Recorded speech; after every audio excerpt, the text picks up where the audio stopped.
মেয়েদের পার্সোনাল জায়গা যোনি ভ্যাজাইনা থেকে দুর্গন্ধ হওয়ার কয়েকটি সাধারণ কারণ আছে। বেশিরভাগ ক্ষেত্রেই এগুলো চিকিৎসাযোগ্য।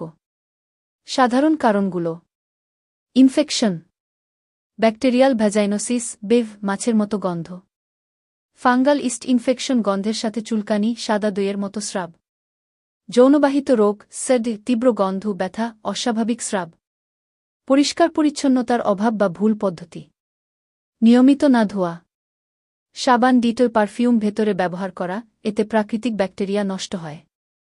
পিরিয়ডের সময় প্যাড বা কাপড় দেরিতে বদলানো, রক্ত জমে দুর্গন্ধ হওয়া, ঘাম ও টাইট কাপড়, টাইট জিন্স, সিনথেটিক আন্ডারওয়্যার, বেশি ঘাম হলে ব্যাকটেরিয়া বাড়ে, প্রসবের পর বা হরমোনাল পরিবর্তন, গর্ভাবস্থা, মেনোপজ, জন্মনিয়ন্ত্রণ পিল, প্রস্রাবের ইনফেকশন, ইউডি, প্রস্রাবের সাথে জ্বালা, দুর্গন্ধ, ভেতরে কিছু আটকে থাকা, ভুলে যাওয়া ট্যাম্পন কাপড়, এতে খুব তীব্র গন্ধ হয়।